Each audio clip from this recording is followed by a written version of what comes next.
welcome again to another episode of Life Change Transformation. This is going to be number 18 on the list. I'm here with uh, Maeve Langford, as always, from Cork, Ireland, a transformational life coach, an absolute trailblazer in her field and what she's doing over there. It's really, really special to see and to be a part of it. Of course, myself is Gary Benoit. I'm an author, uh, a coach, and I have a book called A Call for Service that's out there on Amazon worldwide. So, we got together to do this podcast out of a vision. And today we're going to be talking a bit about fear. And, the reason why I bring up us getting together back in the day, we had no idea where this was going to go. We had no idea what it was going to look like or how this collaboration would even pan out. And fear is always a player when you decide to make these decisions. And I think we've talked about fear a little bit, all the way along in the last 18 episodes or 18 plus episodes.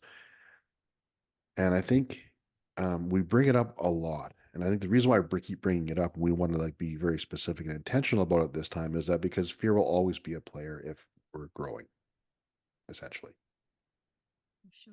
right? Um, you know, you make a decision and then it's like, uh-oh, that fear rises up, that anxiety rises up, and it's like, oh, What was I what thinking? was I? Yeah, oh my goodness, what was I thinking? Um, and it's really about the truth about what fear really is, and I think it's getting a little bit comfortable with fear and understanding that there's a few phrases we're going to bring up down later on. I'm not going to unload those phrases to you right now, but knowing that fear is there for a purpose and you can really use it to your advantage if you want to. Yeah, absolutely. I think for me that when I first left my public sector job and I was starting my business and like dream come true in many respects, but the fear in those early months and even for the first couple of years, that if a contract got delayed or people decided we don't want to go ahead or whatever it was. And man, like I would just be so triggered in those moments. And I would go straight to, maybe this is a sign from the universe. Maybe this is, I'm not good enough, or, they don't want what I have to offer. And the, when I look back on it now, it was so painful and so avoidable in many respects if I'd had more awareness of these tools and not just awareness of the tools, but really how to apply them and live them and embody them. I could have saved myself so much pain, I tell you. But Mm, mhm. but I think the most reassuring thing of all, Gary, is what you just said, that it's just part of the process. It doesn't mean you can't have, you're not good enough, it's not for you. It's just going to be part of the journey. And I think if we can just accept that, whether that's around changes in our love life or in our health or in our careers or in our money freedom, our time freedom, whatever it is, if we can just accept that if I'm making change here, fear is just going to be part of that. And actually, and I've said this to groups recently, if you're not feeling anything, then like there's nothing doing here. Like Mhm. if you're not even a little bit triggered by some of the invitation to change and think differently and do differently, then you're clearly not engaging with it at all. Yeah. Because if you were, there's going to be at least a bit of a what you like, what's happening, what am I doing? Maybe not on the day that you have the idea, but within, I mean, whether it's days or weeks, I don't know, but like pretty quickly, if you're entertaining that change, it's gonna there's gonna be a reaction in the nervous system, which is felt as fear. Right. And I think that, um, when you look at fear, like I think back, you said, you make a transition, you make a decision. My retirement, I retired from policing. I was spent 20, 25 years as a police officer. I spent all my adult life essentially in that career. Yeah. And the minute I decided to retire, I felt pretty good about the decision. But it was in about 48, 72 hours later, I was like, is this really the right choice? Am I making the right, maybe I shouldn't do this. Because that drawback to the comfortable is there, right? Because it's ultimately you're by making that decision, fear's going to rise up because fear's what paradigm uses the most to initially knock you off that track of decision, right? Yeah. Because fear is such an easy thing to because it rises. We have that fear of the unknown, that fear of will this work out? Will is this the right choice?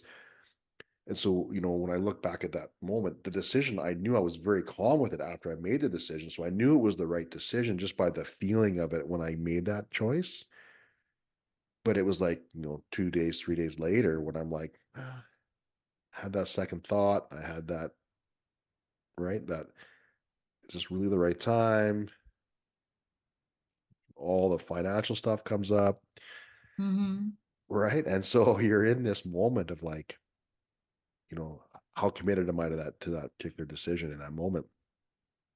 I think it ties directly to belief too, right? I think when you think about fear and you think about um, your decision, so you make a decision, and really, truthfully, the fear shows up after we make a choice.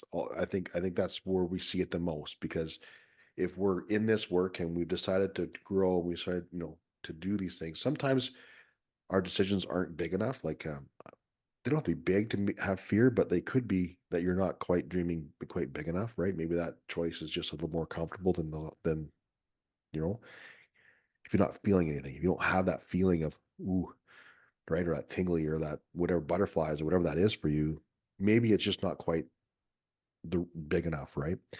Because we tend to dream small, we dream tiny, right? As a society, we're not taught to dream big, and so we're trying to change that a little bit by saying it's okay to dream big and bigger. The bigger choices you make, the bigger decisions you make, the bigger impact you could potentially have in your own life and on someone else's potentially as well. But it's the belief in that decision that can really push you through the fear because Yeah. every decision I've made to do certain things, getting involved with this, I had no idea. I was afraid of this 'cause I didn't know what I was doing. Just in all of it, I had no idea. Like, and then it's like, well, is anybody going to listen? Yeah. I don't know. And then we were like, but now we're here. We're in 14 different countries and all over the world. Like we're played in 14 different countries, which is really, really cool. But it would never have happened if we didn't just push that fear, not push it aside, but move past that fear, right? Like move into the Keep okay, going keep anyway. going anyway. In the face of fear, in the face of doubt, just continue to move forward. Yeah. Yeah. I mean, there's so much we can say about I fear, know. there really is. But one of the, I just want to pick up, you were kind of saying, maybe I'm not dreaming big enough if there's no fear there. And I would agree that that can be a good measure sometimes. We also want to just say that fear shows up in very subtle ways. And a Yes. lot, so it's not, it doesn't always feel like fear, right? Sometimes, you know, I think one of the phrases we use is that, it disguises itself as practicality. So a bit like you were saying, well, is the timing right? Or, how are you going to get, where's the salary going to come from? I mean, I mean, that is a practical question if you're retiring or leaving a job and starting a business. Where's the money going to come from? Very practical question. But it's only coming up because of course you've thought about that, Gary. You Mhm. thought about your retirement. You've made plans for that. I had plans and intentions for how I was going to generate an income.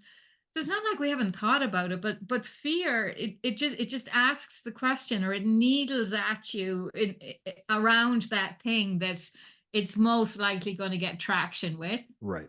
So people don't always, and for me, I didn't always say, "Oh, I'm full of fear at the moment," but I knew I was, whether it was anxiety or kind of sleeplessness, or it can have physical manifestation, or it can be in the kind of thoughts that we're having. So it can show up in very different ways, and we talk about fight, flight, or freeze. So sometimes it can be just like I can't make a decision about anything, Mm, or I have a client at the moment, and she's like, my her thinking is so scattered, she can't kind of land on anything, and mhm. that's making her feel really bad. So I mean, I just keep coming back to it. It's just fear, right? It's Mhm. just fear. But just for all of you listening today, know that fear mightn't be the word you'd always use to describe what's Right. happening, but ultimately that's what's going on. Yeah, it could be dissuasion, right? That voice in your Yeah. head saying whatever. It could be a distraction. Well, I'll Hmm. get to that on Monday, Yeah. right? Yeah, I'm going to do this, but I'm going to start this on you name a date, or you. How many times we put that off, like put things off? Like that's was a pattern I had initially too. Is when it came to working out and doing things, I'd be like, oh yeah, I'm going to start that on Sunday. Yeah. I'm going to start on Sunday because that's the first day of the week, and you know what? I'm going to start on Sunday. And that's probably one of the most tricky ones to identify, I think, at times, and because it really, truthfully, it's like you think you're doing something because you said, "Well, I'm doing it on Sunday," Hmm. but truthfully, I'm not actually doing it on Sunday. I just it's the way fear would show up for me in that moment, right? In that or that dissuasion piece, or that putting it off. Yeah. And I guess sometimes you have your own internal thoughts too, right? That voice in your head, the one that's talking to you that maybe gets a little louder as things get closer, right? Yeah. And sometimes actually I often say this as well. It can be other people saying things to us. And it's like it's not me, Maeve, my clients, it's not me, Maeve. It's, my mom or my partner or my kids or my team. They're not buying in.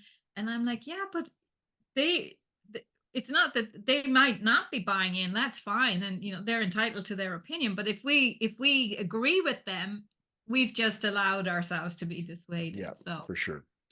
we don't let ourselves off the hook and blame it on other people. If dissuasion is going on, it's because I've bought into it in some way. Right. 100%. I think that's so it's interesting too, like when you look at this journey, okay, the transformational journey, the journey that we're all on to be a little better. And Mm. uh and we put a lot of effort. I mean, it's a study of ours, right? We study this and I want to be as Yeah. masterful at this as I can. Brand new or been at it for a little while, it doesn't really matter. As we're traveling through it, we always come up against new ideas, right? The new ideas that show up. And transformation really is about embracing all of the things that come with that. And sometimes that is embracing that fear piece, or like just, or embracing the fact that, this decision is uncomfortable. It's not a comfortable thing. I think in the last episode I talked about policemen being very uncomfortable with change. They don't like changing things, right? So eh, that could be a fear response too, right? That's that comfort level, that comfort zone that you're sitting in, Yeah. right? Yeah. Yeah. And in your experience, what is like that comfort level? I know what it's done for me a couple times. It's slowed me down a little bit, but what has that done for some clients, and where have you seen that show up? Like that's probably pretty prevalent, I would imagine. That The comfort zone comfort feeling. zone. Yeah. Yeah. Well, I mean, it's anything that, and again, you see, the thing about the comfort zone is that it doesn't always feel very comfortable, right? So we Fair. we could be like really unhappy with some of our conditions. I'm sure some of your colleagues, like there were things they wanted to change. For sure. But we there is, for our nervous system, there's a certain comfort even in the angst and the unsatisfactory, because we're familiar with it, and on one level we're dealing with it and we're navigating it and we're surviving within it. So the nervous system is kind of like, we got this, so we can go a little bit outside of it in either direction, and it'll keep trying to come back to that same comfort zone level. um so how does it, like, it really is the it it's the delay, the distraction, the I Dissuasion, vomit, yeah, the dissuasion, the DEF the CON. con. It's one of those four that kicks in, and we don't, it's so subtle we don't even realize it. Like you say, I'll start on Sunday, and a month goes by, I've missed Sundays, or Yes. I'm going to go to the gym tomorrow morning, and you get up and you fall over the laundry basket and you think, man, I really need to sort out the laundry. So again, you don't go, and like years can go by like that. Mhm. So I think in terms of helping ourselves here, and all of you listening, it is to be able to catch those things, to notice what you're noticing. I We talked a while back, Gary, about the summer. What kind of a summer do you want to have? Yeah, And or are you going to let the whole summer slip by in busyness and holidays, and putting your vision, your goals to one side. So right. it's really about noticing my thinking, noticing my behavior, and just tuning in. Like, is this getting me where I want to go to Mhm. or not? And if it's not, again, I think one of the ways to really work with our fear is not to beat ourselves up when we realize I've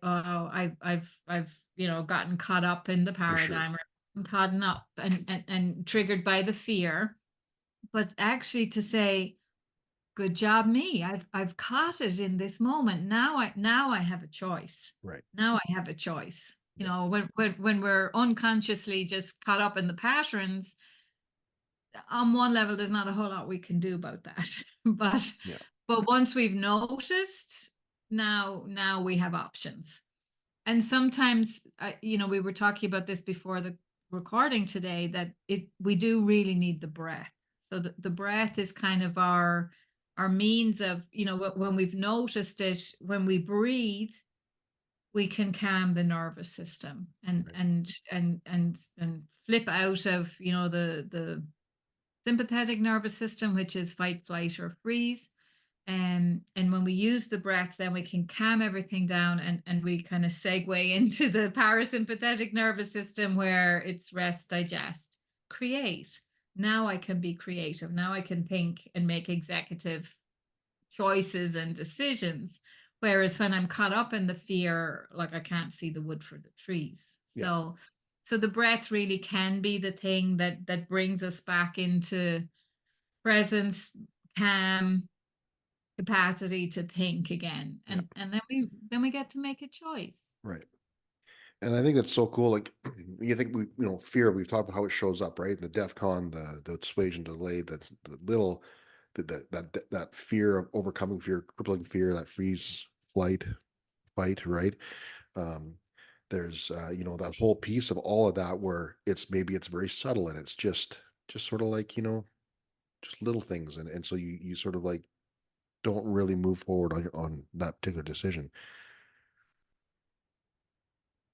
You talk about breath as one way to get through that moment, like take a breath, recenter, reconnect. Well, that's, you reconnect with your belief. And we Hmm. talked a bit about that spirituality side of things. And we've talked about spirituality before, but ultimately we're infinite beings, right? Having a spiritual being have a human experience, essentially is what we are on this planet right now. Yes. And I think that when you connect with that spirituality piece, and you connect with the belief that you're making these decisions that are infinitely inspired, there's really no way to go but be successful if you continue on in that belief pattern. But I mean, Yeah, fear is a player inside of that, though, because if and it's important to understand and recognize, but if you can tap into the other side of that, if the spirituality side, and you can tap into that, how much easier is it to yeah. move through that fear? Absolutely. And I think there are two sides to the believing piece. One is that I am guided, that there is an infinite side to my nature, that I can be resourced and inspired and guided from that side of my nature. And then there's the believing in our human side, that actually I can do it. I've got what it Yeah. takes.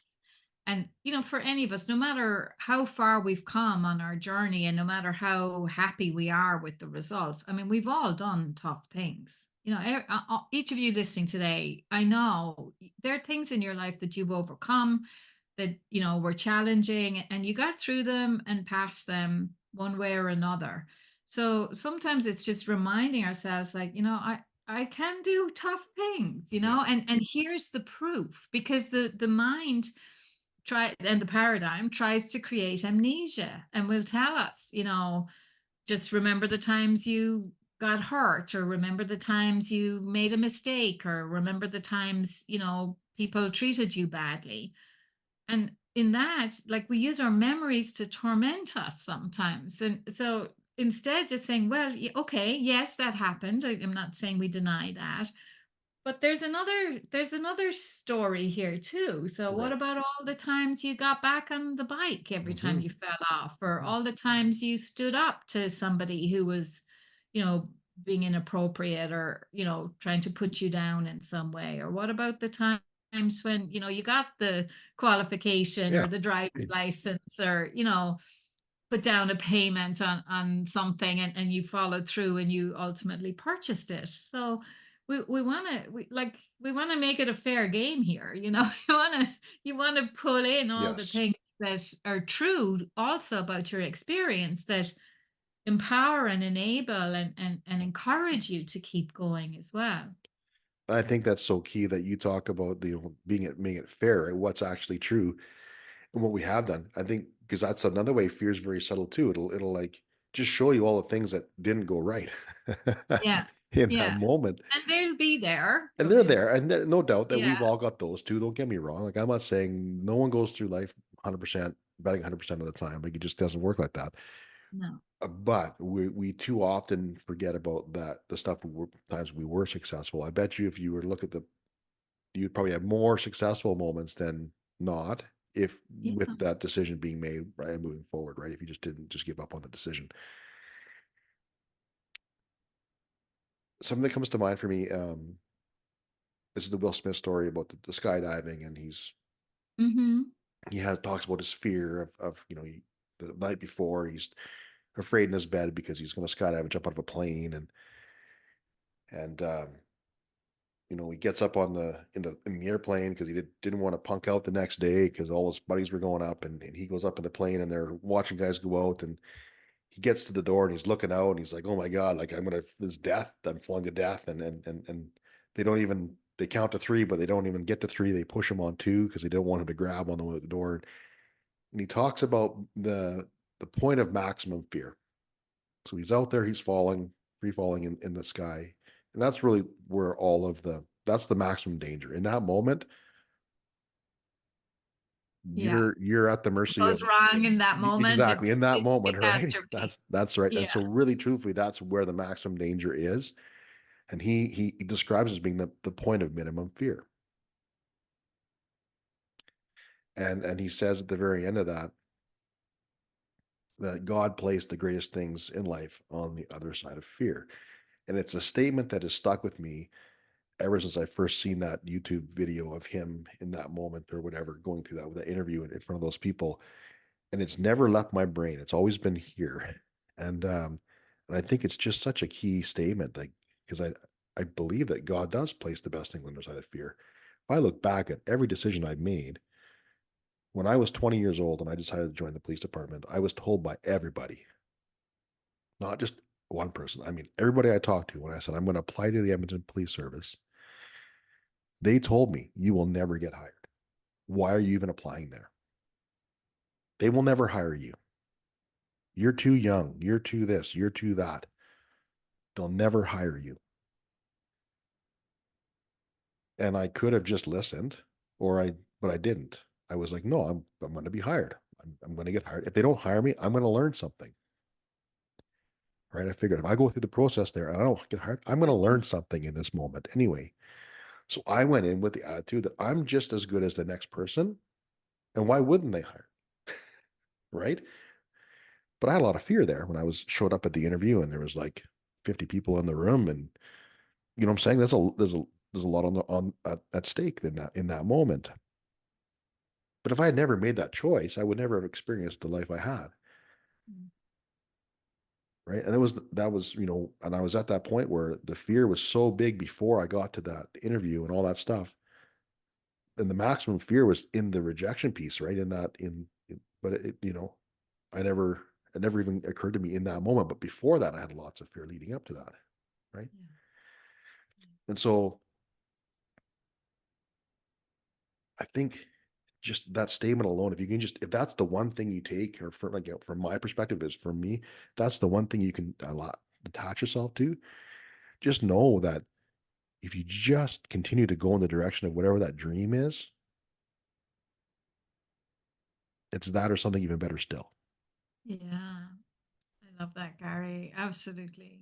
Absolutely. And we don't take it all on in one mouthful. I mean, even, going through the interview, then you get the offer, then you do the training, then you have your first job and then your more senior job. It's like we grow into it. Yes. We grow it. We don't have to be perfect at the outset. We just need to take the step that's ours to take.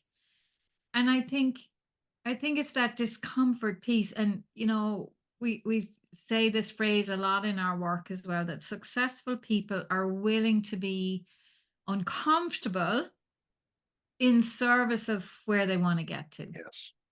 So when that fear rises up, for all of you listening today, to just say this is the good news, right?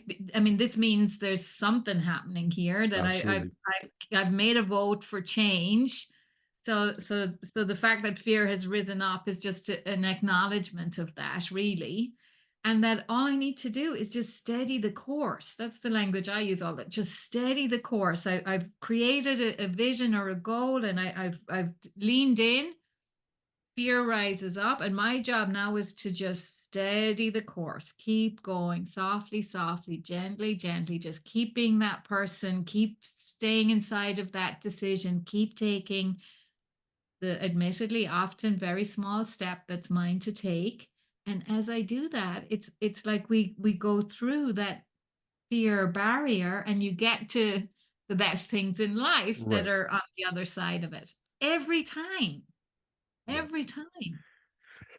I think There's a great promise in this. Do you know what I mean? That, like, absolutely. if we do it, it's there. It's Yes. just on the other side of the comfort Yes. zone Absolutely. And every like time. I know too, like if you have that, if you've made a decision, whether it's big, small, or whatever, and you're working towards that goal, and the closer you get, sometimes, not all the time, sometimes, in my experience, almost every time, the closer I get to the achievement of that particular dream or that moment, that's when I experience almost like that, the most resistance from fear. Panic stations. Yeah, you know what I'm saying?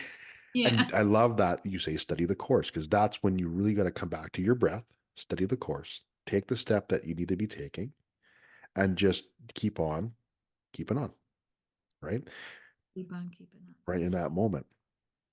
And I think that's just so key to success, because and the more times you sort of like feel that, the you're right, the promise or the advantage is that you know that something great's going to be there, and it's going to be awesome, and Exactly. it's going to make you feel so good. And it ties back to the story of the 3 feet from gold, right? Like Absolutely. how close are you to ultimate success, right?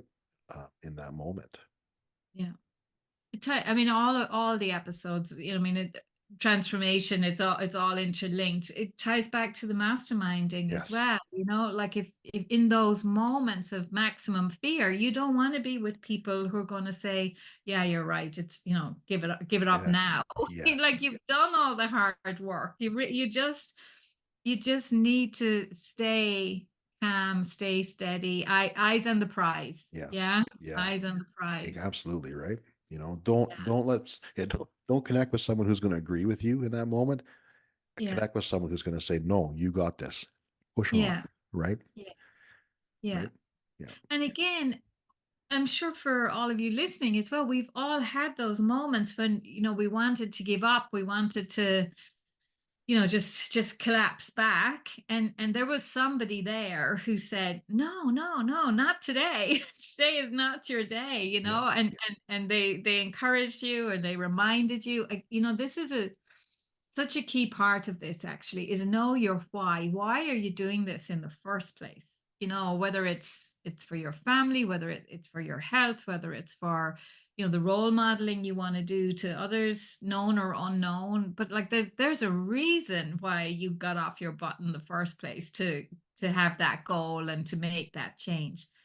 So in those moments of fear, you definitely want to be able to connect back to, well, like what started this anyway. And oftentimes that is the thing that, for your kids, for your clients, for your family, for your community, you find it, you find that courage or that strength or that, I don't know, whatever the word is, and the boldness to just say, you know what, Boldness. I'll give it another day. I'll give it another Yeah. day. Yeah. Just the resilience to lean in, right? Resilience. Yeah. Yeah. So as we wrap up on fear, um, you know, I think what I would love to leave you with is just know that you're on the right track, right? Believe in the fact that you're doing what you're doing. Know that if you experience fear, that's a good thing. Just be happy, celebrate the fact that okay, I'm gonna celebrate. I'm having this. This is good. This is a good thing because I'm on the right track. Yeah. I'm on the right track. I'm going to grow, right? And just know that you are able to just move through this and be whatever that is you want to be. And like I say, just God placed the best things on the other side of that fear. So just be willing to embrace it and and just lean into that in that moment and just know that if you push on, the resilience and will develop and it becomes easier. It's a muscle you can exercise easier as you move through Yeah. life. Yeah. Yeah, So actually, that reminds me, great quote from Eleanor Roosevelt. She said, "Do something every day that you're afraid of." So whether that's just like trying a piece of fruit that you don't know what it is, or like it doesn't have to be massive, big things. It maybe making a call you've been procrastinating on, or mhm, tidying out a drawer that you've been delaying. But like, and again, it doesn't sound like something that you're really afraid of. But when we do things that cause us discomfort, and it's just building that muscle, yeah, exactly like you're saying. So again, we can support ourselves in building that muscle for sure. absolutely. I think maybe the thing I would suggest as we bring this one to a close is, this idea that what is it, energy flows where attention goes, right? Or what we focus on Yep, expands.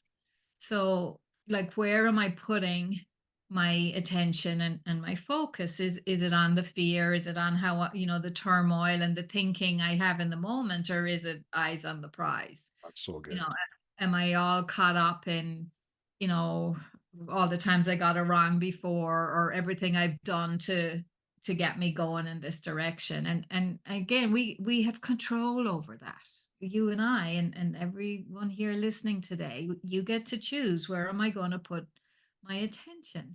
That's And actually, we had a couple of affirmations that we said we would share with people when we were talking about this. So one in my mind, is oh god, it's kind of come in my mind and gone out in the same go. But oh yeah, what one that you can say is that everything is always working out for yeah, me. So even in those moments that feel scary, like you said, well, I'm going to grow here. There's whether I'm going to get that prize today, or whether I learn something about what I need to do different or better. Either which way, I'm going to win here. So having that mentality in the face of fear, that everything is always working out for me. Then right, there really is nothing to be afraid of in this right. moment.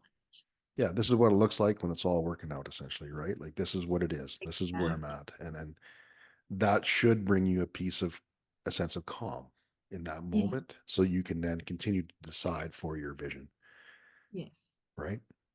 Yeah. Two great phrases, you guys. Write them down, put them on your phone or on your Yep. computer screen, or someplace where you can see them again and again and again and again, because this is our job, is to imprint these new thought patterns that support us to get where we want to go. Correct. So if I really believe everything is always working out for me, there's nothing to fear, Right. and the prize is still available to me. Right. And it's like I say, that repatterning piece is really important. By like I say, write it down, review it, retouch it. It's a touchstone somewhere. I think that's such a good advice as well. Because fear will be a player. It's not if it will, it's just going to be because that's just what fear does. And it's going to be in a lot of things. And as you grow, the more you change, the more you decide for better than what you've got or something different than what you've got, fear does tend to show it. So if you can use some of these things, hopefully we've given you enough here today to really help move you through whatever you're experiencing inside of your situation currently. And so you can use this to catapult yourself over that fear, through that fear, into the next level of success and achievement and transformation, because that's the ultimate goal here. So I like to say thank you very much for coming in and showing up for us again today, showing up for yourself, being present, and just taking this as a tool to continue to grow. We love connecting with you. Please, as always, social media, reach out if you have any questions or you want a topic or you have an idea. We'd love to mull that over together and maybe present that to you guys in a podcast in the future. It's at Maeve Langford for all of her social media. As for me, it's at Frontline Resiliency Project. And either way, either person, doesn't matter who you reach out to, we both be happy to engage with you in that way. And once again, thank you very much for tuning in. Uh, this is the 18th episode. We're moving on next week, like 2 weeks ago, number 19. So this season's almost over. We're almost to the end of this particular season, first season of this podcast. So it's pretty exciting for us, and moving into at the end of this one and moving into the next season. So I'm really excited to see you all back here. And thanks again. Anything else, Maeve? No, just make it a great summer, Yeah, whatever's going on in your life, whatever fear might be there, make it the best you can make it. yeah, And we'd love to hear your successes too, right? for sure, So share for some of sure. that in the Yeah, commentary. We'll be rooting for you all the way. absolutely. We're here for you. Thanks, guys. Thanks, Maeve. It's always your star. Pleasure, Gary. You too.